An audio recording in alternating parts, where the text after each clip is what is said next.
I'm not going to say a single word about the Tennessee Titans record against the Indianapolis Colts because I was a punter, and there's no reason for me to talk about that. With that being said, we did not punt much against the Tennessee Titans, so you probably have no clue who I am to begin. Look, I'm unstoppable. Forget your defense, nothing but an obstacle. Run it back, switch it up, call it audible. Serving up them Hail Marys till the game over with the showstopper. So hot, you gotta blow on it. I said I'll huff and I'll puff and I'll pass to my left while I'm looking to my right. Hit him right in the chest. It be looking like magic. Better give me the throne. I ain't talking about Patrick, but I rep my home. I'm never at the end of my zone. I'm bad to the bone. Eating up these pig skins like they chicharrones, and you a douche cabron. Mira, mira at the mirror on the wall. I'm the greatest of them all. They gon' put me in the hall. Your name is only written in a bathroom stall. Quit your stalling and make a play. My drive too long, pop the clutch, I don't pump the brakes. I know what it takes to gain the muscle, get rugged. These butterfingers be fumbling, squash the scrimmage and rub it in Robitussin. How I give them concussion, they seeing double, they rushing and pass the shovel, the dirt and rubble, I bury them under it. Stay in your huddle and get 10 yards back, never turn your back. I'ma pull your flag, I go full contact, out punch, out kick like a shotgun. Good evening. Welcome back to the HorseShoe podcast. Now, I know generally, we have the guys and, we normally have a good time, but I guarantee you, tonight is going to be even better because we have a very special guest in the building. But before we get into all that, make sure that you are liking, commenting, sharing. Make sure that you're tapping in because we're gonna be live again tonight. We always are, okay? We always have a great time here. But you know what? We're gonna have an even better time because we have with us the hardest working woman in sports journalism right now. Now, mind you, she doesn't want me to say things like that, but I'm going to because it's true, okay? It's damn true. But before we do all that, please make sure that you're visiting www.fanbattlesports.com, where you'll be able to view all Colts-related content, whether it be articles, whether it's past podcast episodes. I think right now Josh is pushing out about 2 articles a week. Okay, he's definitely out there trying to give Meghan a run for her money. I told him that he can't. I'm trying, man. It's hard, man. It's hard. I got one coming tonight. Yeah, he got one night, and then and then like I said, Meghan, she got 2 more things, and then she gonna be covering another sport. But you know what? We're not gonna get into all that. See, even Mike Patton knows. He said, "Hello, mobster. What's going on, Mike? Another friend of the podcast, touring AFC South. Make sure that you're tuning in. And then also the Queen of Atlanta is in the building. Okay, listen. Listen. They said Fanny who? They said Meghan Hall. Okay, that's who that is. Okay, listen, Megan's everywhere. All right, so let's just go ahead. And I promise, she's probably gonna kill me for doing all this. But you know what? We gotta do it. Okay, so we have with us once again the hardest working woman in sports right now, sports journalism. She's covering football. She's covering basketball. They asked her if she was covering baseball, but she said, "You know what? I decline." Okay, she's covering volleyball. Okay, she's covering the Downtown Atlanta Cricket Association. That's not even a thing until Meghan started covering it. Okay, all right. So let's just go on ahead and just welcome her back, guys. Let's give her a round of applause, everybody. Our special guest tonight, Meghan Hall. Meghan Hall, everybody. Meghan Hall, everybody. Thank you. That lady good. That lady good. Yeah, that was a bit much, but thank you. Nah, listen, you're welcome. But in all reality, welcome back. Thank you for coming back. Like I said, we talked about a lot the last time, but just update us on what's been going on, what you've been up to since the last time we spoke to you.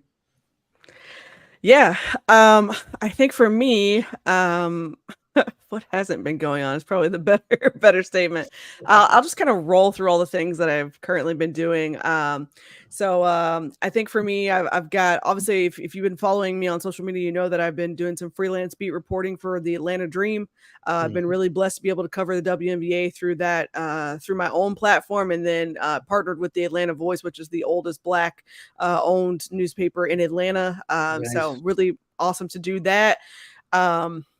Started covering volleyball, which was a really, like, I wasn't even checking for it, to be honest with you. But hey, when you're sowing into the right people, God will bless you tremendously. So I'm super blessed to be able to have that opportunity. I look forward to building relationships with the Atlanta Vibe, which is the Atlanta's newest pro team. And so they are part of a new pro league called the Pro Volleyball Federation as well, which I think there's 7 other teams across the league. So super excited to get to do that. Yeah, I mean, I don't cover cricket, but I try to keep my hands in other things as well. Soccer has been really good for me as well. Covered a couple Atlanta United matches. Again, super blessed to be able to do all these things. I couldn't have imagined this from my wildest dreams, probably since the last time I talked to you guys. A couple more things have happened too. So I'm actually in school right now at Full Sail University, getting a certificate in sportscasting. Yeah, so I will graduate with that on September 29th, I believe. Nice. So that is, I think it's September 29th. So I had to think for a second because my classes end on the 24th, and I think graduation on the 29th. So super excited. That has been really pivotal into my growth this year and just learning the industry and all the things that I need to know. So excited that I did that. And then finally, the biggest thing that has happened is I now work for USA Today. So I work for a specialty content site, sports and pop culture. It's called For the Win. Shameless plug. It's ftw.usatoday.com. You'll see a couple of my articles out there already. I did a one on tennis. So of course, again, covering sports that are all over the place. But tennis, I've done some football, did some basketball actually today. So yeah, I really like it so far. It's totally in my element. And I fit right in with the staff, and they've been so awesome in welcoming me. And so, oh my gosh, Mike Patton said somebody's gonna say it, Meg, for the win. Yes, thank you. Mike knows, man. Mike knows. Okay, Mike knows. Listen, Mike has been my like hype man for a minute now, but I have to give a lot of credit to him. Honestly, he put me on, took me underneath his wing last year. Shout out to Chris Lewis because he's the one who connected me with Mike. And yeah, he's been really pivotal. So my definitely have to give big shout out to him. But yeah, that's all the things I've been doing since the last time you guys talked to me. So I think I don't know what staying unbusy is now lately. I feel like I'm always doing something, but again, I'm super blessed, and a lot of it has been attributed to just being out here grinding, man, pulling up, putting a lot into my brand, putting a lot into who I am. And this is the first time, very transparently, in my life that I have chosen myself and sewed into myself. Nice. I am a selfless person to a fault, and I've put my family, friends, work, everything else before me. So this is what sewing into me looks like. So you're seeing some really good thanks, Mike. You're seeing some really good things happen now because I've been sewing into myself. So I look forward to more of that. No, that's dope. So the thing is, I'm not far off by saying the whole cricket thing because it's absolutely a possibility. I mean, I think cricket is probably the only thing. Cricket and swimming, and I mean, honestly, it's just like this. At this point, I'm not even going to rule them out. I mean, I wouldn't. The Texas Cricket League just had its first season, so don't be surprised if cricket spreads into the U.S. I'm just saying. Okay, noted. Specifically in Atlanta. It's like the second destination out here. So I, like I said, I love hearing about like all the progression, like I said, of everybody that we've had on. I think like you and I have interacted a lot, and we've always talked about like not just the sports aspect, but just like the continuing to build. So it's great to see. It's always great to see. Now, moving into Colts football, what's not great to see is when the Colts have to sign O-linemen off of practice squads. So so the Colts made some notable moves today. They cut Megatron. which Mm-hmm. I think that's somebody that we were all kind of pulling for. And I mean, with 5 wide receivers on the roster, I mean, how can you really just cut a wide receiver? I mean, they got him for like the 8th time, so. Yeah, well, not the 8th, but like, like the 2nd or 3rd. But I mean, here's the thing though. To me, that says that he's not developmentally where he needs to be. I think the issue was that, right, he always flashes in the preseason, right? He's a preseason legend, so to speak. Like Yeah. Colts fans always get super excited about him. And I think the issue has been, can he take it to the next level? And I think that he potentially is not there yet. And that's probably why you're seeing a lot of this kind of back and forth with him.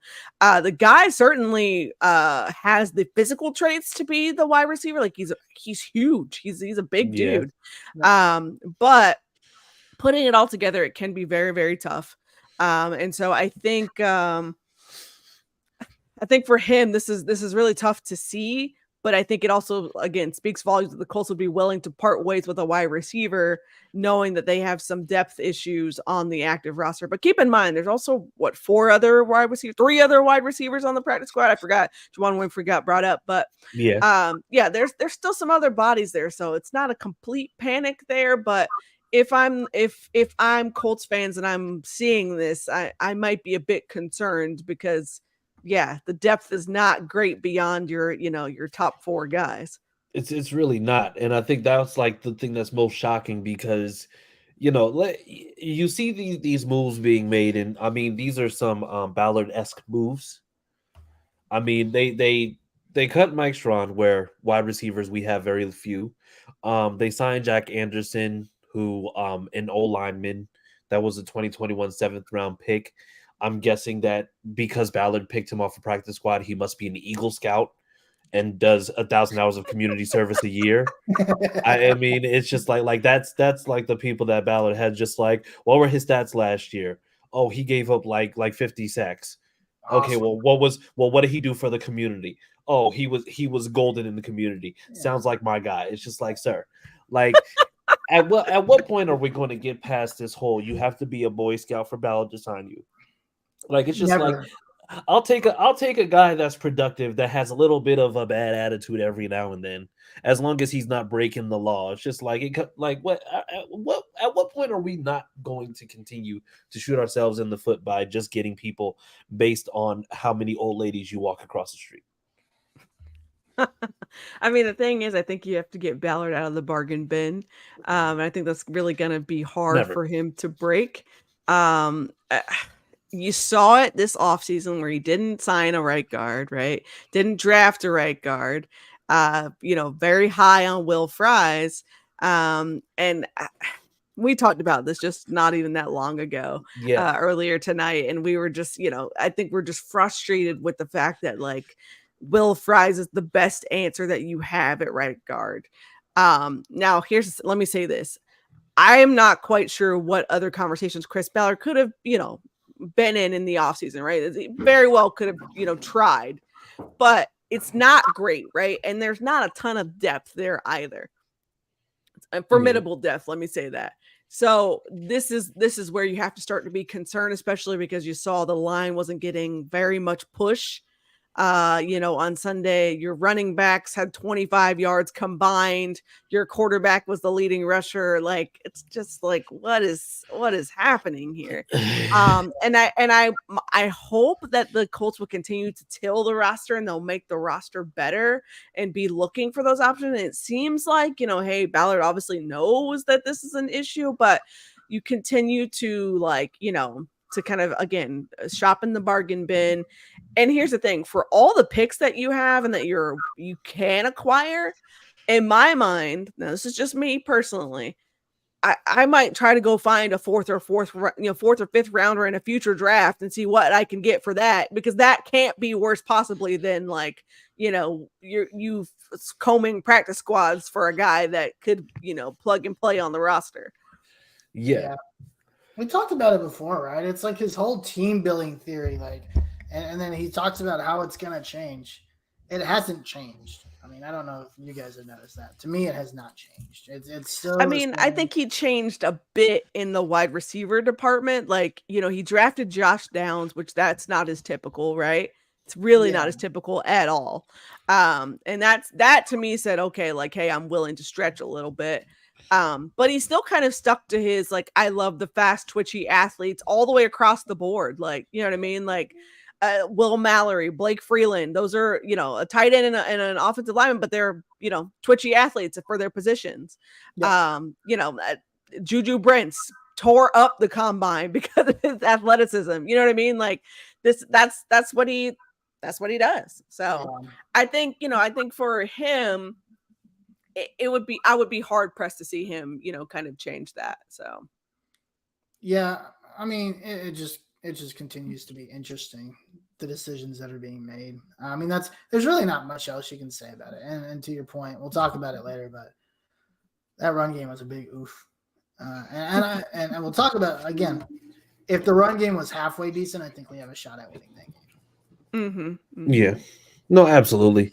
And then on to a lighter note, in non-Chris Ballard fashion, he actually did go after he went after KJ Hamler, who is a smaller, faster wide receiver, who was a former second round pick that he didn't have to give up a 7th rounder for. I actually like Hamler. Mm-hmm. To me personally, I think it would actually be like a good signing. He is a little bit injury prone, but I mean, this is also somebody who does have a little bit of upside. Yeah. Well, so I know we have a need a wide receiver, but why do we think that he went this route more so than anything else? I mean, you want my honest opinion? Availability. Yes. Yes, very much so. Yeah, availability is a big thing. I mean, the other thing is, like I said, like you got to go away from your typical. What big body wide receivers do you know are available right now? None. I mean, that are gonna fit the Chris Ballard mold, right? They got to be big body wide receiver, you know, long arms, twitchy fast, you know, 4.5, 4.4 speed. Like, it's just not a whole lot of those sitting out there. So it's availability. I wonder if some of this is also like maybe Steichen, maybe pushing some of this as well with him and saying, hey, I've got a certain system that needs certain types of guys as well. Yeah. And maybe that's where they differ philosophically, and maybe that's where some of these moves are coming from. Maybe that's where I feel like that's where the Josh Downs move came from. And I think that's more of like, hey, I've got a new guy. Let me see what he thinks, and maybe Steichen with the help of which I think is an excellent scouting department, said, hey, I mean, the Josh Downs move actually came from Reggie Wayne. That's how Josh Downs got to Indy, was because Reggie Wayne was like, we need this guy, please go get him. Yeah. And I think, you know, again, does everybody have to sign off on that? Of course, right? Everybody's got to sign off on it. But if you got a guy in there banging the drum for him and convinced that he is the guy, like, you absolutely try to go get him. And I think you saw, you know, when they did, like, you know, kind of the behind the scenes, that Chris Ballard said, hey, we tried for 30 minutes to go up and get this guy and we couldn't. And so we kind of lucked up and he fell to us. But that tells you how much that they were like in on that guy, which also made me a little sad that they didn't try to go get Jaden Reed. That was the other guy that I had on my list of like, ooh, he would look great in a Colts uniform. But same thing, smaller body wide receiver, twitchy fast, crisp route runner. Yes, very crisp route runner. So yeah, again, it's all about availability at this point, in my opinion. And you gotta do something else that's, you know, that could get hopefully net results. I think one of the things, and I think this is again, this is not necessarily me like saying, hey, we need to do this, but one of the things that made, for example, the Patriots such a mismatch for several years, they had so many different sized guys. They had little Wes Welker out there, like, you know, breaking ankles. And then you've got rest in peace, Aaron Hernandez out there. You got Rob Gronkowski out there. I mean, you got all these, like, who do I even like? What? You've got Julian Edelman out there. Like, pick your poison size wise. And it's not like the smaller guys weren't dogs either, because they were. So if you can emulate that some kind of way, I think that would make the Colts really a walking nightmare for defenses, because they got to figure out, okay, well, it's not like I can go knock this little guy off of his route. Like, that guy is actually probably going to shake me right out my cleats. And then I got to go, deal with these other two bigger body guys. So. Yeah. You know what? I like Josh Downs. I like what he's been able to do. Like, I think in the limited showings that he had, I mean, this is a guy who's like 5'10", who plays like he's like 6'4". So he's somebody who's like much tougher. It's just integrating him into the game plan so that you'll be able to, like, he'll actually be able to consistently just be a nightmare for him. But, we know that it starts with, being able to kind of have that variety, and then also getting the run game going. Yep. So with that being said, moving into the game this past Sunday, Colts played the Jags at home for the home opener, or for the season opener, and there was a lot of different things going on. So I'm going to actually just lead us in from the very beginning. And you know what, Megan, I'm going to give you the honor to go ahead and just kind of start us off. Unless you were dealing with the Metro Atlanta Ping Pong Association, in which case then I'll have Josh go ahead and lead us in. You know what? Actually, let's do it. Let's have Josh lead us in, and I'll hop in. I love hearing from you guys. Josh, Austin, if you guys want to hop in, let's hear what you got to say. Well, Austin, okay, yeah. I was impressed with the team. It was a lackluster run game. We had the quarterback running for his life and running for some positive yardage, which you really don't do that all the time. But they got to get those kinks worked out with JT, and hopefully he get back on the field after week 5, by week 6, I think. Mm-hmm. Yeah, I think so. And the passing, I was definitely surprised to see him throw the ball. AR throw the ball 37 times. I didn't think that they would do that. But they showed confidence in their quarterback. The fourth down with Shane Steichen was a little bit of head scratching. But he's showing his confidence in his quarterback, and we never did convert any of them, I think. Which I was a little down on, but I'm still excited to see what comes, because he said he's going to be aggressive. He said it in his press conference when he got signed. He's going to be aggressive. So I was happy with it on the offensive side, but defensive side, we definitely are back. We definitely are back. Everybody played a huge role. Samson we always pick on Ballard for us, signing cheap guys, but having Samson in there, and he was stuffing the run. He had some couple pressures that was he was supposed to get it to the quarterback. I saw Quiddy Pay get in there. Grover Stewart was excellent. Big Defoe, that guy there he was a game changer. I don't know what we'll be without him, for us having that guy as our tackle, pushing that line back, getting that strip sack. That play also, we had 2 fumbles in that play, which was crazy. Mm-hmm. I thought the play was Rue dead, but again, the guy that got drug tested yesterday caused a fumble. DeForest Buckner picked it up and ran for a score, which I think I lost my voice at that time because I was yelling and screaming, saying, "Let's go, let's go!" And the secondary, which we all knew. You knew, Megan, when we had that conversation with the secondary. They were very young, inexperienced. They allowed some plays that I wish that we could have back. They let those go because, Zay Jones, Kevin Ridley, they went off. We couldn't stop them. And once we did stop them, that's when Evan Ingram went off, which was it was a headache. And I don't know if you guys see it. I saw it, but there's a little bit difference with Shag Leonard. He didn't look himself Sunday. He was that play, I think, with ETN scored that touchdown. He was right there to tackle him, but he couldn't get that tackle. He couldn't get that lead tackle, shoestring tackle. He's gonna work his way in there. I'm not so much down on him, but the defense overall was great. They was able to stop them when they needed to, except the last 3 minutes of the game when Jacksonville made that run after that pick and scored and put the game in a 10-point lead.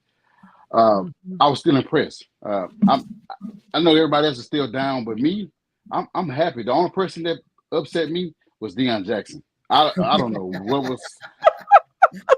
Deion Jackson upset the entire fan base. Oh my God! Yeah, I don't know what happened. He must was riding on the same bus as Ryan Tannehill because he was turnover prone all Sunday. Oh my It's like every time that we needed him on the 3rd and 2, fumble, 4th and 2, fumble. It was like, okay, all right, whatever. I'm pretty much done. I don't want to be very critical. I don't want to be super critical. I know it's game one. Everybody got the jitters in them and everybody excited, but we definitely need JT back. We gotta get that guy signed. Mm-hmm. Yeah, I mean, those are all really good points, and I think the run game is, and I kind of talked about it earlier. I think it's kind of what kept us from potentially closing and maybe putting up a couple more points, and maybe winning that game. So, I mean, we'll see. We'll continue to see what happens. It is week 1. I don't think it's time to go into panic mode. Austin, what did you think about the game? Yeah, I agree with Josh mostly. I wish Juju Brents played. I don't know how long he's supposed to be out, but I'm excited for him. Our cornerbacks didn't look as bad as I thought they would going into the game. Like, they let Calvin Ridley go off in the first half. But overall, I feel like they played better than I thought they would. And our linebacker room is crazy. Like, Shaq said, like Josh said, Shaq didn't do as good as he was before, but I feel like he was good the whole game. Zaire Franklin was probably the best linebacker in the league this week. And then EJ Speed also made some plays. Like, they just all looked good. That's what impressed me the most on our defense. And then as far as AR goes, I was like, he did better than everybody said he was going to do week 1. So like there's nothing much more you can ask for. Yeah, and I have to make a public apology because I gave EJ Speed a little bit of flack. It's just like I didn't think that he'd be able to just come in and really just like have that effect that he has with being the starting linebacker for his position. But I was wrong. I was wrong. He made a lot of great plays against an offense that's, I'm going to say, not just up and coming, but it's just like slowly becoming one of the better offenses in the league. But one thing that I will say is that y'all were too nice to Will Fries. He's trash. No. I didn't say anything nice about Will Fries. Let's say we haven't even got there yet. Haven't even got there yet. Okay, cool. Okay, then I'm gonna let you. Purpose. Yeah, I'm gonna let you cook, Megan, because I was just like, hold on, and we ain't saying enough about Will Fries right now. Yeah, so I think, let me say this. I think Josh and Austin did a really good job of kind of encapsulating that game, and probably a lot of the things that I was going to say you guys also said. But my biggest takeaway from that game was this offensive line is still the stuff of nightmares, especially when it comes to the run game. And particularly Will Fries was a liability. And let me say this. Will Fries started 9 games last season, right? And it made me think, it's like, okay, were we starting Will Fries because you thought he was that good, or were you starting Will Fries out of necessity because Matt Pryor was just worse than what you saw from Fries, right? And I thought in my mind, I was like, okay, Will Fries did a formidable job for stepping in, but I never figured that he was the long-term answer. Chris Ballard, obviously, I think thinks differently, and as you saw that he didn't sign anyone in the offseason, didn't draft any right guards, nothing else like that. So the issue is Shane Steichen said, we're going to throw to score points and we're going to run to win, right? You threw to score points. You could not run to win. And I think if you could have run, you would have won potentially, right? If you could have created any sort of push, you would have done it, because Anthony Richardson, because he's a big dude, did it. He did it, but the rest of these running backs could not. I mean, they could not get any sort of push.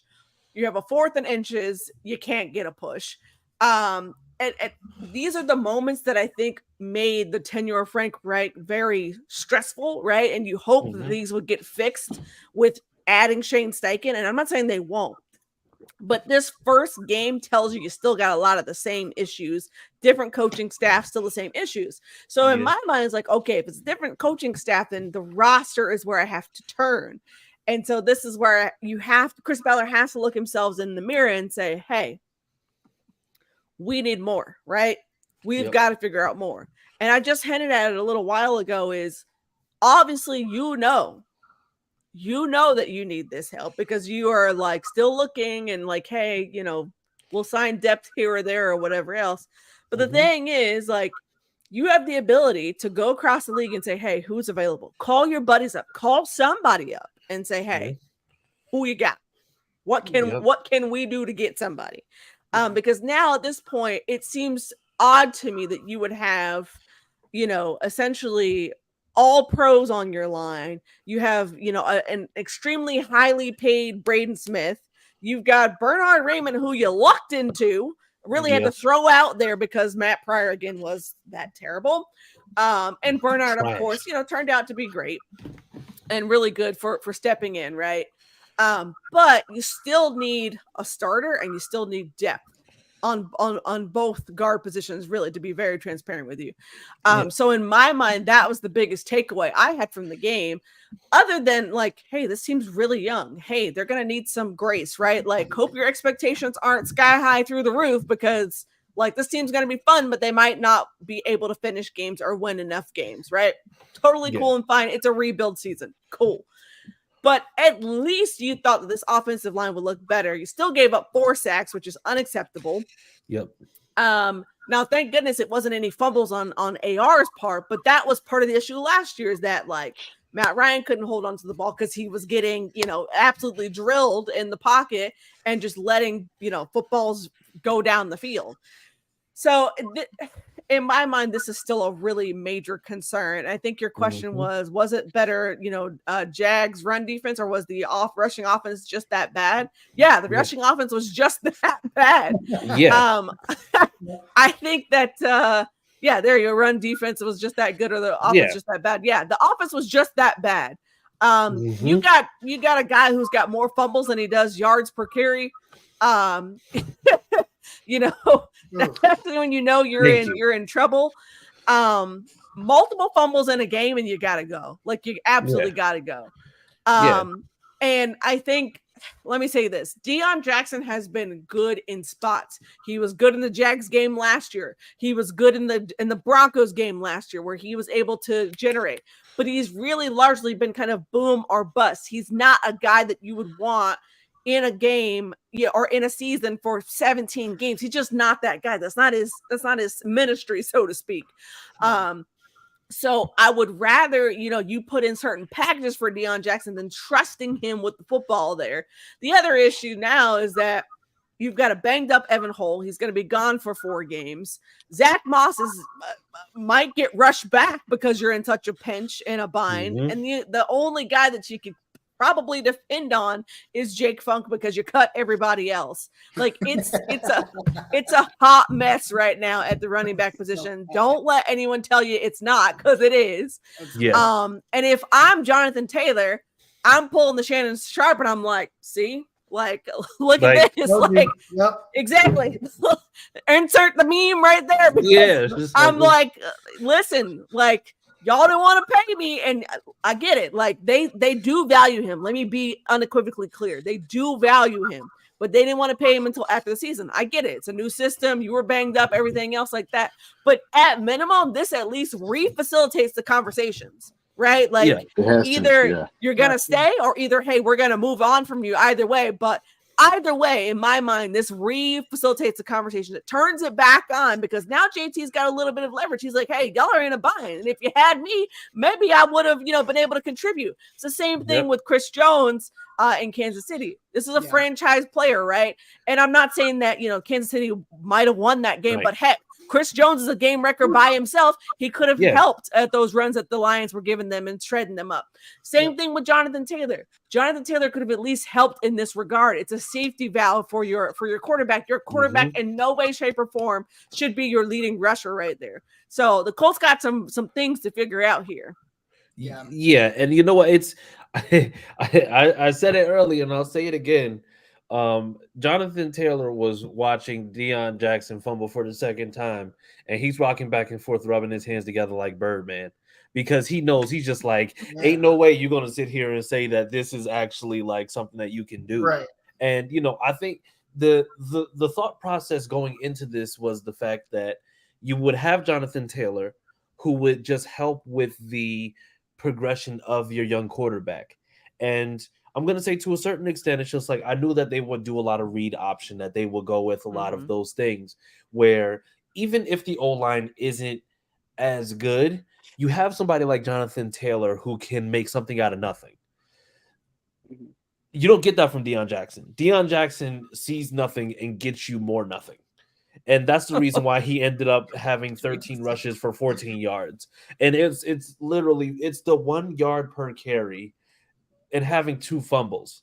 Like, there's no way that you believe that that's something that's sustainable, or you think that that's just a one-off. You see that and you get worried. Now, mind you, you saw what happened the other night, Thursday Night Football. You saw that Chris Jones wasn't there, and they blatantly ran up the middle to begin the game. Because they're sitting there saying, oh, you'll probably need to pay this guy because I'm running right through where he would normally go and probably punch me in the mouth.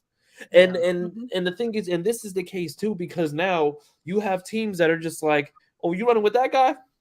All right, bet. Let's do it. And it turned into Meghan Hall being called back on a big run. It ended up Deion Jackson, having 13 carries and going nowhere, and then also fumbling twice. And it was just like you said, he was good in spots, but spots is different from being the guy that they know, because the Jags, what they got to do is just watch what he does. And then you see exactly what's going on as far as the offense goes. Just be like, okay, dare him to run. Yeah. Like, Jonathan Taylor is the missing piece in this offense. And I get his stance on wanting to get paid. But at the same time, it's like, this shows that you really can't afford to have that standoff, because Anthony Richardson, with him having that youth to him, is willing to run. And we don't want him to be willing to run. We don't want him to run. Here's the thing. I don't have an issue with Anthony Richardson running. It's the picking your spots of when to run and then slide, my guy, for the love of all that is holy. Slide. Like, go call up your baseball buddies and say, teach me your ways. Right. Because I need you to slide.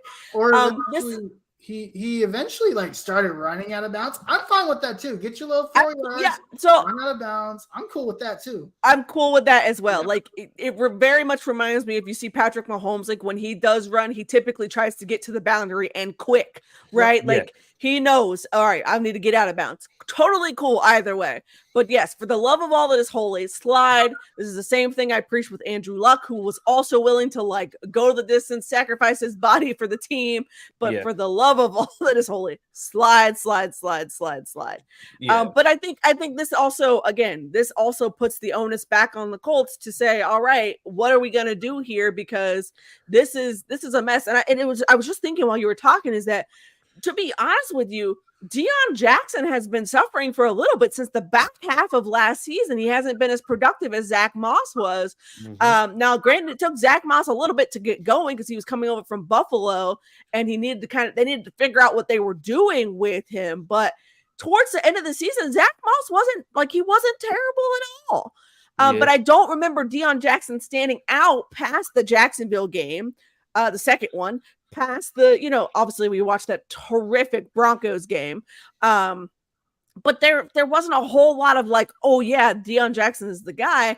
And even so, to be quite honest with you, I thought Deion Jackson might get cut this offseason when they drafted Hall. And this was long before the JT situation is where it is now. But in my mind, I was like, oh, he might not make the roster because it's gonna be JT, Moss, and Hall back there, and roll with that.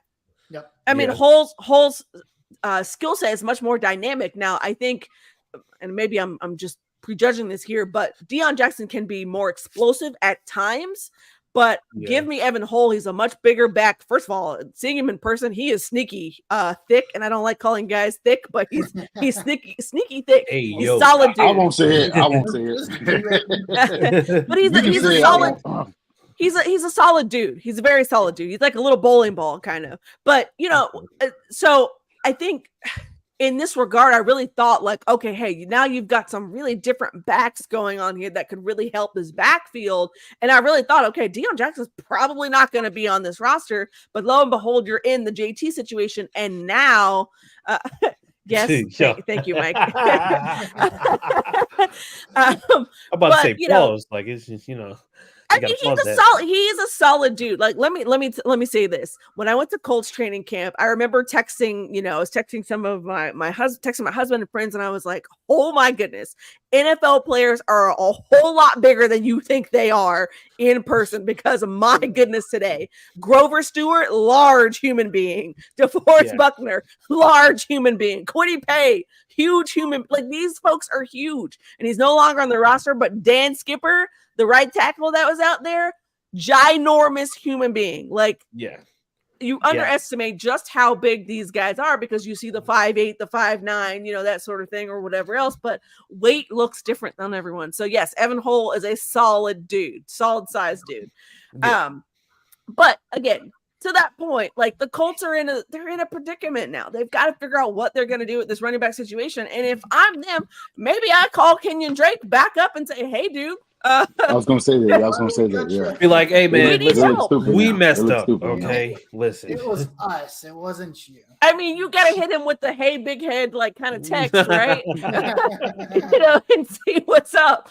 Honestly, at this point, you got to figure out something and quick. And why not pick the guy up who was just here with you, who knows your system? Like, I would hit him up with the hey, my guy, like, how you been? What you been up to? I saw. I saw something earlier. The same guy I saw that said the KJ Hamler thing, that they brought in Darrell Henderson that played for the Rams last year for a workout. I don't know if that. Yeah, Darrell Henderson. Yeah, they suck. Brought him in. I think that. So, but you know what? I think he's better than Deion Jackson. No, he actually is better than Deion Jackson. So I will say that. It's just I think he got caught up. I believe it was in the Rams, and we all know that the Rams, in terms of running, they don't do that. So I think he just got caught up in that. But like to Meg's point, I saw Calais Campbell in person in Metro Atlanta Airport, and everybody talks about, oh yeah, he's a tall dude, whatever. And then I saw him, I'm just like, God damn, get out of my way. Like what are you doing? And then I looked, I was just like, oh, that's Calais Campbell. He could probably throw me through the train.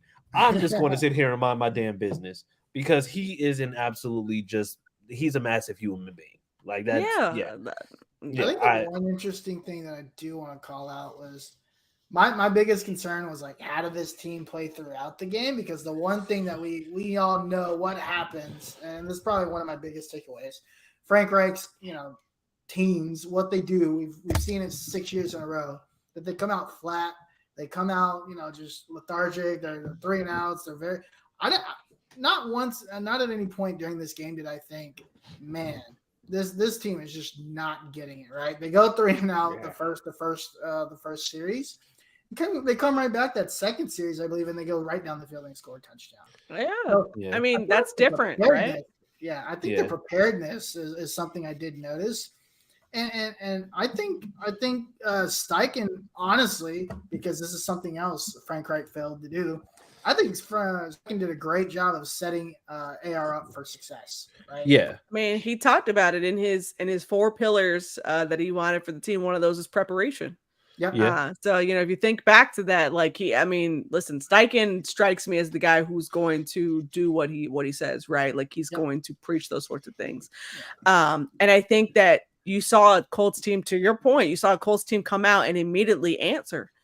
which is almost unheard of. It felt like in the Frank Reich era, it would be like, oh, all right, that other team is up 21-0 and we've just now scored. All right, Colts, thank you. Thank you so much. Like, Right. Just be like, we just have to climb the mountain and get it done. Like it's just like it's something goofy like that. They were constantly unprepared in the moment. So to see the team go right back down and score, and how good is that, again, to your point, for Anthony Richardson to feel to get these wins. And I talked about this earlier tonight too, was they talked about getting Anthony Richardson quick wins, right? These quick throws that can pick up yards, pick up chunks. And in my opinion, I don't care if you dink and dunk your way all the way down the field, as long as it gets done. Like, that's where I'm at.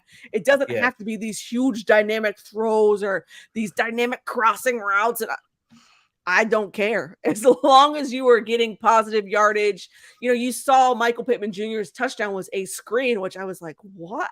Wait, a successful screen? Are you serious right now? Yes. Like, what? And granted, that part of that was, Michael Pittman Jr., basically evading the tackles of like 6 people. But to that point, usually the most successful screen I had seen, I think, in a Frank Reich era was like something that went for like 15 yards. And I was like, all right. Yeah, I think that was like moving. It was with Carson Wentz. I think that was the best one we ever had. And then we ended up like completely like collapsing that game. Yes, see, that's the point, that we can pinpoint a successful screen because they're so far and few in between. But that's the point. Like, I think Shane Steichen is we're just seeing the beginning of this, what could be this dynamic playbook, right? And I think that the more that Anthony Richardson gets comfortable, the more you'll see pull out of him, especially as the season goes on. Like, I'm expecting these first several games, you got 4 division games in your first 6 games to be rough, right? Like, you've got Jags, you got the Texans, you got Titans, you come back and play Jags, you got Baltimore, you got the Rams, I think is the other game. Like, these first 6 games are probably gonna be brutal. Just want to throw it out there. But I think that they'll remain competitive at least. And I think you're not, in my opinion, I don't think, even if, let's say, I mean, I'm gonna knock on every piece of wood, but even let's say that it's you find yourself in a blowout game, right? Because that happens, of course. It's the NFL, you never know.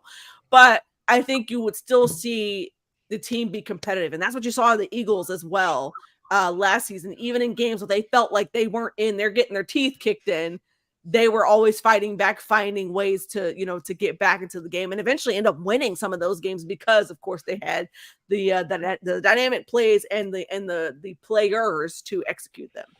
I think the other thing that stood out to me is they could, and this is going back to, because of the lack of the running game, one thing I was like, well, we didn't really take a lot of downfield shots, but it's like you couldn't, and Steichen recognized that and didn't again put AR in the wrong position and just say, hey man, go stand there for 2 seconds and then throw the ball 50 yards down the field, which was Frank Reich's second favorite thing to do. It was just say, hey man, go take 6 hits and then throw it like 40 yards down the field. And if you can't do it, we'll just say you don't have any arm strength. Yeah, and you know what? So the thing is, I want to make sure that I point this out, because I don't know if you've seen it, Megan, but I think we've seen it on Twitter, because I refuse to call it X. But we've seen, like, there's people who have criticized Anthony Richardson, for saying, oh, well, the completion percentage was low, or he doesn't know how to throw short passes. Everything is a downfield pass, and you see that he's actually done that in this game, and now the nitpick is, okay, but his air yards aren't that, like, what do you what do you say in terms of just like people who are trying to quantify exactly what was done in this game by him doing 2 things that they deemed were a glaring weakness for him? So I'll say this. I think people are often prisoners of the moment, right? Like, and they don't remember the things that were said in the off season, right? Like, off season feels like a lifetime ago. But if you're a true football head, then like, okay, these are the things I want to see out of my quarterback, correct? A lot of other people also could be casual fans, and this is not me slighting the casual fans. I'm just saying casual fans in terms of like, hey, I turn on football and I want to see dynamic plays. I want to see the big plays and everything else. But a true football head and someone who is truly watching their team and wanting to learn and the things that they need to about their team will want to see. Can he make the 1 to 10 yard throws? Can he make the 10 to 15 yard throws? That was the largest knock on Anthony Richardson, is that he couldn't throw a 6-yard slant. He couldn't throw a 6-yard out. He had too much velocity on those footballs. He didn't have enough, touch or tightness on those footballs to kind of hone those in. You saw it at the combine, right? He still struggled. But lo and behold, at his pro day, which was only a couple weeks after the combine, he had shown an improvement in those. Now, they weren't perfect, but he had shown an improvement, which told me that he was coachable. Now, let me say this. For a kid who was spending 8-9 hours in his playbook on his day off, that lets me know, like, this kid's trying, right? Like, at the very minimum, if Anthony Richardson is not successful, it won't be because he's not trying. It won't be because he didn't do the things that he needed to do. And he said as well, pressure's for the unprepared. So do with that statement what you will. But my point being is that, like, I take all that into consideration when I'm watching him. Yeah. I'm not looking for him to be I got to throw it 70 yards down the field every single time.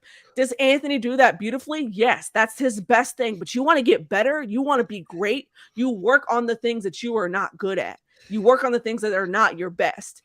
And the thing is, Shane Steichen's also going to push him as a former quarterback, himself, who admittedly has said, like, hey, I don't have the chops to play quarterback, but I can, at least from a physical standpoint, athletic standpoint, but I can show you what it's like to see the field. And Chris Ballard said as well, Shane Steichen and I see the field. They see the game the same way. They're teaching Anthony Richardson to do that same thing.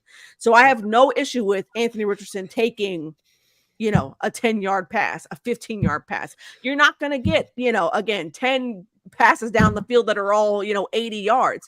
I think people were clamoring for that last season because you couldn't even get anything past 20 yards with Matt Ryan. So now they want to see all the give me the bombs, give me the dot. Like, they want all of this without really thinking about, like, that's not really how things work, right? Like, it is a methodical, when you want to see the real true testament of a coaching staff and a rookie quarterback. Allow him to march down the field. Allow him to literally dink, dunk, whatever his way he's got to get up the field and keep it clean football and playing smart football while doing so. Yep. That's what I think is what people need to remember. And here's the other thing. Like, people are itching. They are itching for dynamic plays from this Colts offense. It was absolutely brutal last season to watch this offense be in the bottom third of the league consistently, could not get these big plays, right? And I think the last big play you saw was actually, believe it or not, against the Jags, and it was an Alec Pierce walk-off touchdown, right? Go figure. So people are looking for those while not realizing, okay, this is a level reset here. We've got to get back to being able to do that. Of course, more of those. But I've said it also all offseason, adjusted expectations, right? Like, this is probably, I'm going to continue saying this.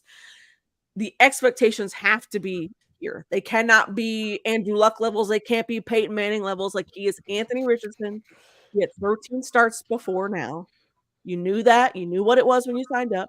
You've got to be patient, right? You've got to be. And lo and behold, the guy who had the most question marks, right, is the guy who had the best day on Sunday out of all the rookie quarterbacks. So everybody chill, everybody breathe, and let the man grow in real time. Chill. Yeah, and well said. That was well said. That's very, very prolific as usual. Appreciate it. I mean, we would only expect that from the hardest working woman in sports journalism. So, but you know what? Let's go to the other side of it, because I think it's like we got caught up in I'm gonna say the on field stuff, but moving towards like the off the field stuff. Yeah. Because we know exactly what's happened regarding, Ballard. He had a press conference last week where he was talking about roster mechanics and, they're moving pieces around. But, I'm going to say, and this isn't just for Meghan, this is for everybody, but did Ballard do enough to put the right pieces around Anthony Richardson leading up to this first game and for the foreseeable future? Is JT on the field? He is not. Okay, so the answer is no, right? You look at JT, you look at Matt Pryor Jr., Will Fries, you look at just the line struggling as a whole. And you even look at the wide receiver position, right? They struggled to get separation for most of that game. Like, even I'm going to bring it up because it's just my favorite thing to do. Minus the one drive that your guys' favorite receiver, the number one receiver, had, Michael Pittman Jr. was basically non-existent. I mean, but that was no, that's fair. He didn't have any catches, I don't think, in the first half. So yeah, most of his catches came. He had 7 catches, 94 yards. I think 8 catches, 94 yards. Catches, yeah, 8. So 5 of those 8, and maybe 60 or 50 of those yards came off of that one drive where he scored. Outside of that, Michael Pittman Jr. is basically non-existent. I don't think he's done enough. He tried to sell us a dream. Oh, Ballard, you guys know how Ballard likes to talk about how he does things, and he always sticks to his word. No, Ballard likes to spit. Ballard likes to, talk between the lines, and just he doesn't like the media. It's very obvious. He likes to talk between the lines, and then he wants you to kind of guess and check what he means. And I still do not think he has done enough to build this roster. I think there are opportunities. Dalton Reisner, I think, is still, probably eating dinner tonight somewhere at some restaurant versus being ready to go to practice tomorrow for the Colts. Because I do think that's I'm going to make it the most expensive situation out there right now, because talk about availability. He's the only person that's available. Oh, by the way, at probably the most needed position at guard. And I still think we talk about how the guards and how Ryan Kelly and Braden Smith are struggling. I think it's because they're making up for the lack of what's happening at that right guard position. I think everybody else is having to do almost like play 2 positions at once and in different ways. So they're also forgetting their own responsibility. Yeah. So I don't think he's done enough. So I'll say this. I was stunned to see that, and I've said this before, I was stunned that Jim Irsay has been very bullish about Chris Ballard. Yeah. Because I felt like after 6 seasons, you could have cleaned house, and I don't think that anyone would have faulted you for doing so. Yep. I think the world of Chris Ballard as a person. I think he's, again, solid dude. But in terms of evaluating talent, he's really good in terms of the league and in terms of evaluating talent. Like, ask any of his peers, his GM peers across the league. Yes. Evaluating talent. Yes. Roster building is where he has fallen short. And I think the larger thing is I would be curious to see how much he leans on Ed Dodds for his roster building philosophy, or if it's purely just him calling shots. I don't know that. But I think there's a reason why Ed Dodds has been people have been trying to pluck Dodds, for a moment. Yeah, I can answer this question or this comment. Man. Yeah, I can. Go ahead, Meg. Go ahead, Meg. You're all good. You're all good. No, let me say this. Let it cook. Evaluating talent, yes. Chris Ballard is one of the best in the league at evaluating talent. Now, is he perfect? No, but he certainly has brought some all pros and some pro bowlers to this roster, right? And people across the league. You go look at the GM polls from across the league of who they say is in the top across the league. Chris Ballard is there, but the issue is that Chris Ballard has fallen from the heights at which he was because of his roster building philosophy. It's gotten him to a lot of trouble. He even said last season, which he had to after 6 years, he's like, hey, I made several decisions that I was pretty bullish on, people that I should have moved on from, people that I kept too long, that sort of thing. That took a lot for him to do because, again, this guy trusts his gut. He trusts his instincts quite a bit. So I get it. Again, if you're in that position, yeah, it sucks to be like, hey, I was wrong. But my larger issue with Chris Ballard has been that, one, it has started with the quarterback position. That's been the first thing. And I think y'all know how I feel about that too. But I think they can it's two separate things, but we'll carry on. But one, it's the quarterback issue, right? Two, it's the offensive line. And I've been saying this for a minute, even before Anthony Richardson got here. This offensive line had to be fixed. Yep. I was shaky when they got Matt Ryan, because I was like, okay, I got questions at the wide receiver position and this offensive line. Like, how is this going to work out? I think for Chris Ballard, to answer the question, did he put enough around Anthony Richardson?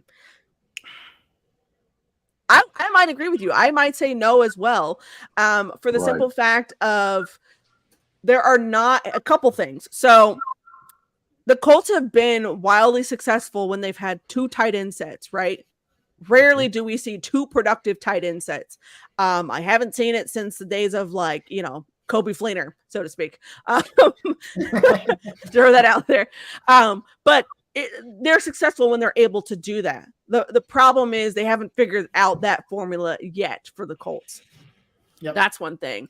The wide receiver position is really a question to me when Josh Downs has beat out Isaiah McKenzie.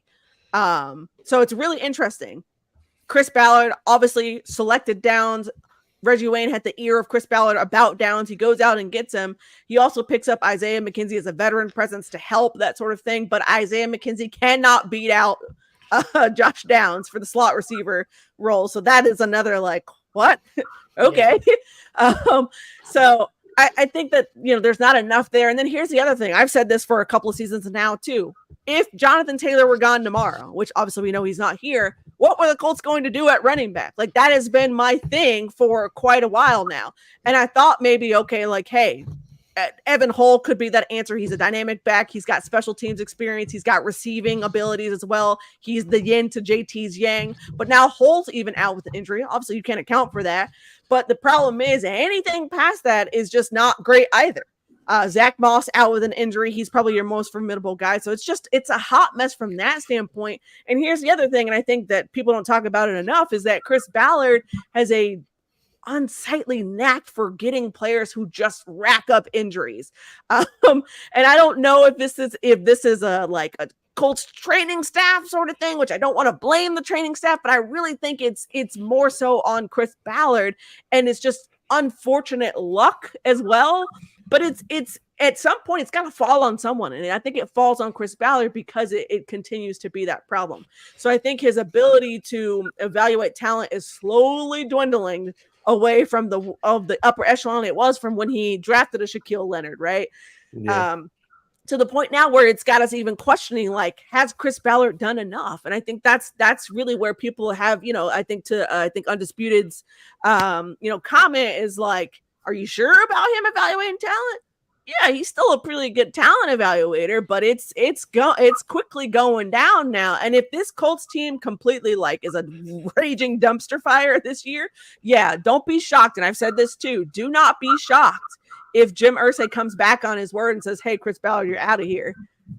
Yeah, I mean we've seen him do it before. We saw him do it with Grigson. Yeah. I mean, so the thing is, it's not uncanny for it to do so, but I think it's just the way that people have kind of soured on him. I think for me, it's just I spent those first few years just being well, you know what? It's just he's been all right, making sure that they have the cap space, only to roll the cap space into next year. And yeah, you're going to sign your guys Quentin Nelson. You're going to sign your guys like Shaq Leonard. But then, you're just consistently still trading down the draft. You're consistently still not going after guys that that you should go after. I think the most surprising move that he ever did was signing Yannick and Stephen Gilmore last year. And I mean, even with those, I have a feeling that behind the scenes, they almost had to tie his hands behind his back just in order for Ed Dodds to make the call for Stephen Gilmore and Yannick Ngakoue to come in.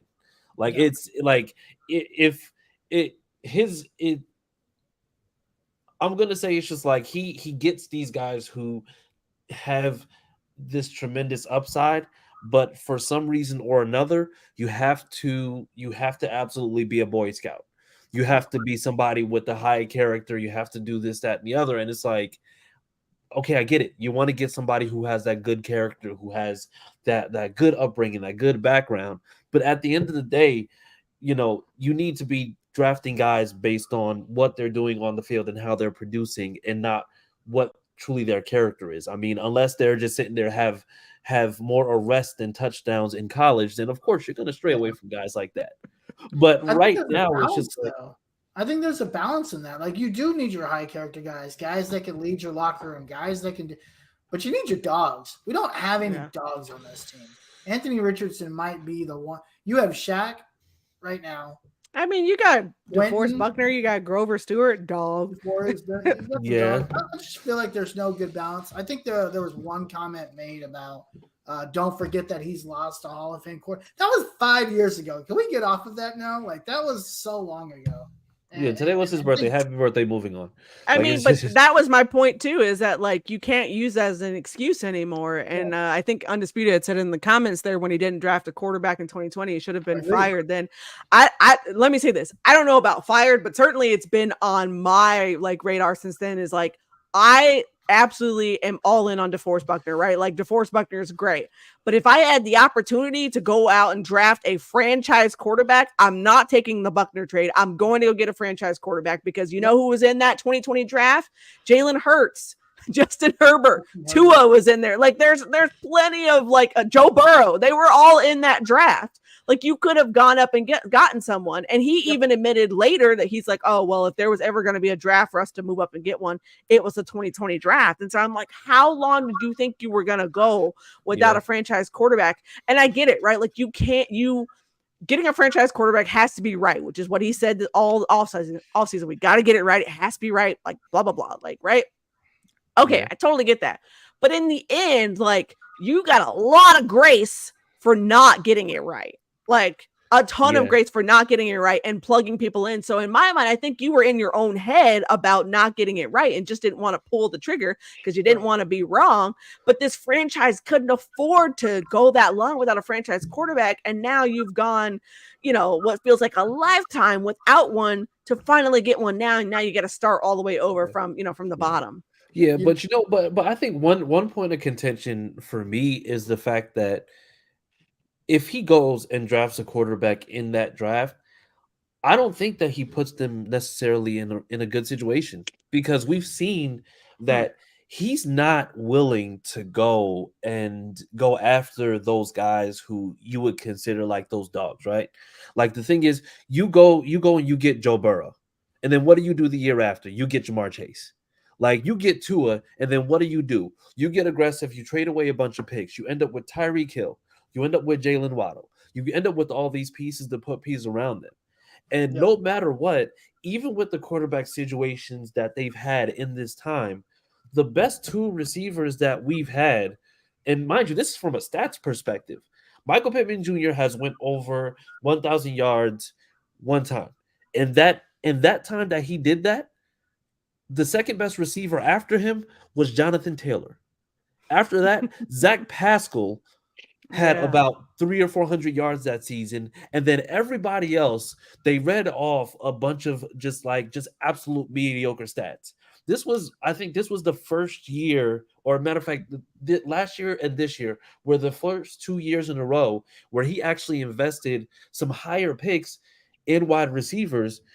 And I think he took like a 2-year hiatus from doing that, just saying, okay, well, we need pass rush. We need pass rush, absolutely. But you used the first 2 picks of the 2021 draft to get Kwity Paye and Dale Odenigbo when you knew for a fact that you needed to go and get more offensive pieces. Yeah, I think the other thing that you're forgetting is he didn't have a good track record of drafting wide receivers either before now, which is why he took that hiatus. If you remember Deion Kane, if that name rings a bell for you, but I think that, you know, he was almost afraid to draft a wide receiver in fear of being, you know, wrong. Darius Fountain was the other guy who I was thinking of. But yeah, like these guys who were on the roster for what, a year, if that, and you know, and then gone. Was it Isaiah too? Isaiah Ishmael from Syracuse? Might be late round guy. Yep. Yeah. That name sounds familiar. Maybe a 6th or 7th round dude, but what's his name? But the guy who was the best friend to Mike Strachan. It was what's his wow. name? The one who had the touchdown catch in Arizona 2 years ago. Desmond Patton was the other guy. There you go. Yeah, Desmond Patton, Paris Campbell. Yeah, and then you take Paris Campbell. He finally gets healthy. He has a solid season. You let him ship his way out to New York. Well, because they weren't going to pay it. They weren't going to pay him what New York was willing to, Well, that's to pay. fair, but at the same token, you've got to find that balance of saying, yes, I won't pay Paris Campbell, but I don't have anybody else. I just drafted this rookie quarterback. I'm 3 years behind. Because I admitted 2 weeks ago that I should have signed somebody, or I should have drafted somebody 3 years ago. And then I'm just going to get rid of anybody that can help make him successful. I mean, I get it. You want to be your guy. You want to do blah, blah, blah, blah, blah. But I just – and I kind of blame Jim Irsay on this too, because I think Jim Irsay is just equally as guilty of hanging on to too much for too long. He did it with Ryan Grigson. He did it with Chuck Pagano. He did it with Frank Reich, and he did it with – and he's doing it right now as we actively speak with Chris Ballard. Yeah, I think the Paris Campbell pick wasn't a bad pick at the time. It really wasn't. Yeah. Paris had the elite speed, again, big body wide receiver, that sort of thing. Like he was a dude. But the dude couldn't stay healthy, and he finally does. And to your point, I was actually a little shocked that they let him walk. Not stunned, but a little shocked. Yeah. But again, I think they weren't going to pay him, even though it wasn't that much more. They weren't going to pay him what the Giants were going to pay him. So I think he was like, hey, I can go get somebody who's younger, who can put up the same sort of production. Maybe. Yeah, and I think the one thing was when you talk about like Terry McLaurin was like, okay, it's just like we're going with the Ohio State guy. I get it. It's just like they're generally decent with putting out like good wide receivers, but with the whole DK thing, I think DK for as good as he was when it came to like having all the physical attributes, if you look at college, you realize that it's just like he had a lot of issues in college, and when it came to him with injury. And I don't think anybody foresaw him really panning out the way that he did. We just knew that he was a combine god, and he just ended up just being that guy. But I mean, if you look at the stuff that he was dealing with, it's just like there was a reason why he fell. And he's good now in the system that he's in. But it's, the other issue was the routes too. Exactly. His routes weren't the best either, which is why he fell. Despite, you remember that viral picture of him, like where he looks like a cyborg standing up there with no shirt on. They were like, okay, cool, that's cool. That dude is like super jacked, but he can't run the routes we need him to. So that caused him to fall. Now let me say this. Terry McLaurin still being on the board, I was absolutely sick. Absolutely sick with that pick. Oh my God. Absolutely sick. Now, don't get me wrong. Paris Campbell was a solid pick at that moment. At that moment. Let me clarify that. At that moment. But I was still absolutely sick that Terry McLaurin was on the board. Wasn't Terry McLaurin the number one on the exact same team? Because they both went to Ohio State. So he basically picked the number two the exact same season from the exact same team when he could have had the number one. I don't know. I don't know. It's frustrating. He should have been gone after last season. They both should have been gone after that Jaguars catastrophe. And I'm still shocked that he's here. And then the whole Jeff Saturday. Well, that was Irsay. That was Irsay. That was all Irsay. And to me, it's just like I feel like that's where the daughter should step in and just tell him to just go play guitar somewhere and let us handle it. I think that was Irsay team, trying to find anything to to get a hold of his team, right? Because even when you hear the story about it, he's calling Jeff Saturday up in the middle of a football game and is like, what's wrong with my offensive line? He's calling Jeff Saturday because he trusts him as a person, and Jeff had already been a consultant anyways for the team. Chris Ballard admitted they had tried to get him on a couple years ago, and he was like, nah, I'm good. But Irsay like coming through in the middle of the game is literally like, oh my God, my franchise is unraveling in front of me. I need to do something quick. And Chris Ballard obviously said to him like, hey, I don't really agree with this. Like no. But, ultimately, Irsay made that call. Now, it predictably went about as well as you thought it was going to go. But I can't say I blamed Irsay for the fact of trying to find something that works. Now, did I expect it to be Jeff Saturday or want it to be Jeff Saturday for this franchise? No, because I was like, no, this is not the guy. But I think it forced him to say, at minimum, something has to change. Do I think that, Frank Reich and Marcus Brady were made somewhat scapegoats in that? Yeah, because in my opinion, if you're going to clean house, like clean everybody out. Like everybody's got to go. Like we're starting fresh over here. It just didn't make sense for him to fight tooth and nail to keep Chris Ballard. And then you're cleaning staff. You have 9 new faces on this coaching staff this season. 9, which is, in my opinion, that's a rebuild. That's a flat out rebuild. So to keep the GM doesn't make sense in my mind. And again, I know GMs don't just grow on trees. Good GMs don't just grow on trees. I get it. I do. But at the same time, I'm like, this is 6 years. We had 6 years of Ryan Grigson. You're talking about 12 years of nothingness, basically, of underachieving. At some point, like, you got to just scrap it and say, hey, thanks for playing. We appreciate you. You're a good dude. We have no ill will towards you, but we're going to go in a different direction. Yeah. I think the other piece to this is, and maybe just going back to JT real quick, I would be very surprised and maybe not shocked, surprised maybe, if maybe Jim pulls his flexes his muscle again and says, look, man, you're going to have to pay JT, because if this run game continues the way it goes and I have any way to bring that guy back, whether you like it or not, you're going to have to bring him back and pay him, $15-16 million. And we'll bite the bullet later, but we've got to do something now. Yeah.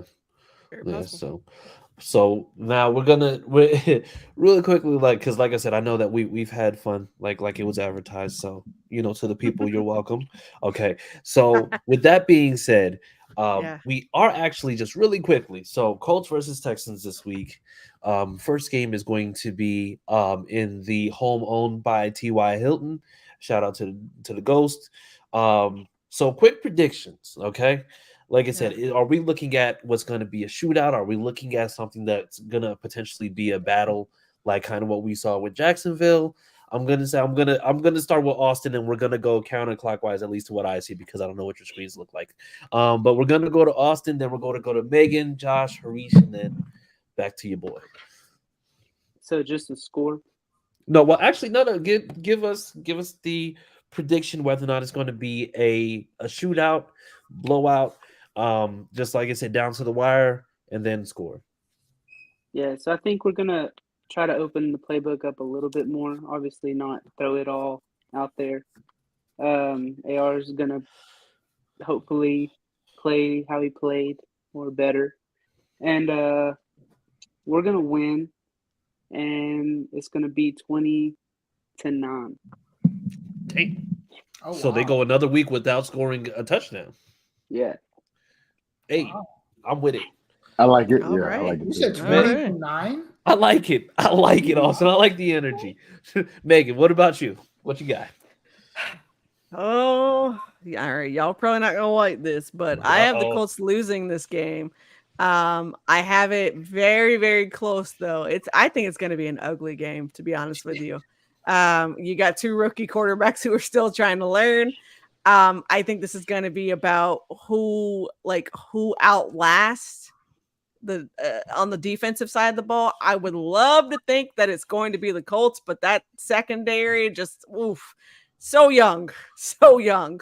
I feel like this could be a Texans win, like 17-14, like that kind of ugly, like sort of thing. Yeah, I think the growing pains are going to be a little long this season. So maybe towards the back half of the year, you'll get those wins. But I feel like the Colts are probably going to be staring like, and something in the face for a minute. So just buckle up, Colts fans. Prepare yourselves. I like the country accent towards the end there. That was a good one. That's the good Southerner in me. That's the Texan in me. So it's like that came with like a back of the boot heel click. Like, listen, and the funny thing is, my family at home is probably like cheering if they're watching this because I am from Houston, Texas, and they give me grief all the time about being a Colts fan. And whenever I either go to Houston or the Colts and Texans play, I get all kinds of trash talk text messages, and usually they say something along the lines of "You've forgotten where you come from." So. well, shout out to Megan's family. If any of them are Texans fans, y'all gonna lose. But hey, Josh, what you got? But unlike Megan, it will be an ugly game. You got two rookie quarterbacks. You got two stout defenses. But I also picked with Austin for the Colts to win, but in a close game, maybe 20-17. I do feel like they will score, but I don't feel like their weapons is as good as Jacksonville. I don't trust Robert Woods. I do love Tank Dell, and I don't trust Nico Collins. So I think that our young secondary can defend those guys. I won't say excellent, but well. But I also think it will win. Okay, all right, Harish, what you got? Yeah, I mean, I have this team struggling the first half of the season, so I actually do have the Texans winning like 14-10. I do think this is a really ugly game. Yeah. I think, but to that ugly game, I think CJ Stroud probably throws for like 300 yards because I just think he's a really accurate thrower of the ball, and I'd see it's going to be like a, which I do trust our defense more, especially on the front seven. I just don't trust the secondary enough, even with Robert Woods and Tank Dell. So I think it'll be like 14-10 Texans. Okay, so I guess I'm the tiebreaker of the group. Thank you for that. No pressure.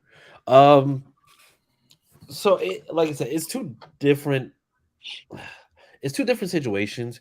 But I think the thing that they have in common is the fact that it's just like they both have very glaring issues.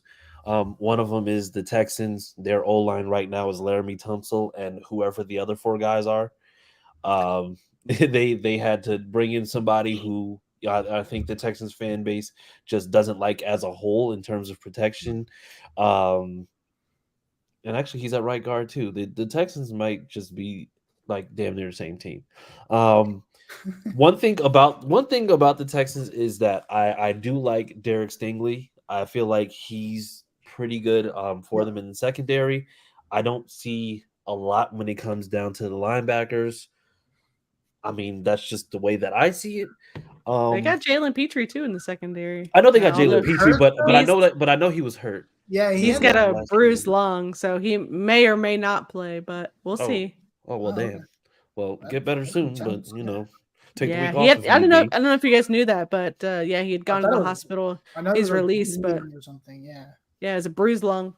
Jesus. Dang, I mean, damn, that's right. Which tells you how hard he got hit to have a bruised lung. Yeah, to have a bruise. Yeah. I mean, Luck got hit so hard his spleen exploded. So I was pretty sure that it's just like, oh, that's. Well, Luck's spleen probably was already on the way to exploding when he was snowboarding that summer. So that summer? That's like sandboarding. You know what? No, we're getting too far off course here. Okay, so you know what? But the thing is also the Texans and the Colts have a history of really just like kind of getting into these battles. But personally, I just don't see this being any different than how we dealt with them or how we played them. I'm going to say prior to last season. So I'm going to go out on a limb and say Colts squeak by 21-20. Oof. That's pretty high scoring, honestly. I'm curious what the over-under on this game is. It's Probably like 15. I don't know because Missouri doesn't allow for sports betting, so I mean, I've given up on it completely. probably when their team starts winning, though. No, I don't bet and can't bet. So Yes. So yeah. Texas So and yeah. See. Just stay away from it. It's horrible. It's horrible. It's I said, watch absolutely this, Ken. all right. You know what, sir? Josh, We are. And on that note, people, we are it's now time to wrapping up. go. Yes. Yes. So Megan, thank you once again for coming through. I'm Yeah, gonna of say we'll course. probably talk to you later on in the season, and you'll be course. covering, whatever else is happening. I'm not gonna rule out cricket. It's gonna happen. I'm putting it Listen, out there. Chris, if I start covering cricket, I will probably have to come. Like, I would probably have to send you a gift card or something. Like, listen, take you and the wife out to dinner. Like, you have manifested cricket. I manifested it. But Yeah. yes. So then in the meantime, tell the people where to find you, what you got going on, how many different podcasts you have, because you don't get tired. So yeah, let the people know where to find you. I do get tired. I'm tired now. But it is hallaboutsports.com. It's HALL aboutsports.com. That's all my current game coverage, as well as anything else I feel like writing about, which I actually haven't written in a while because I've been covering a lot of games, a lot of sports. But you'll find all of that there. You can find me on Twitter. It's its Meghan L Hall. There you go, right there on the screen. And for those of you who are listening, that's ITSMEGHANL and then Hall, like down the hall, as in Hall About Sports. And yeah, you can find Hall About Sports, all of their Twitter socials, Twitter and all the other socials on hallaboutsports.com. Thank you for reminding me of my own podcast. That's really good. Hall About Sports podcast is Tuesday nights at 9 p.m. The Sports Tea podcast is Wednesdays at 9. That is an all ladies sports podcast where we talk about football. And then, of course, Horseshoe Pride, which is our own Colts podcast. It's like a big group chat. That's Horseshoe Pride every other Friday at 9 p.m. And those all times Eastern. That's a lot. So, yes, fantastic. I like it. I like to see it. I like to see you being productive. Like I said, hey, listen, you can't shake that hardest working woman in sports journalism. But, guys, tell the people where to find you, so that we can go ahead and let Megan get some sleep because she's been doing this dang near all day. You can find me on Twitter at CookieAustin2. All right, Josh, where can the people find you? I'll do it the formal way. You can find me on X at official.senior. Okay. Well, I'll do it like the normal way. You can find me on Twitter at the Uncle Gandhi. Also Thursday nights on the Longhorn Fan Battle podcast, 8:30 p.m. Central. You can find me there as well. And then, of course, on our main show, AFC South Fan Battle podcast Sundays. Yeah, and you can find me on Twitter at CJ Colts fan, where I'm basically breaking down to jilted fans that if he throws over 60%, that means that's higher than the 53% that you projected. So with that being said, yeah, so like I said, just tune in. We'll be back next Tuesday, 9:30 p.m. Eastern time, 8:30 Central, 6:30 Pacific if you're all the way out in Cali.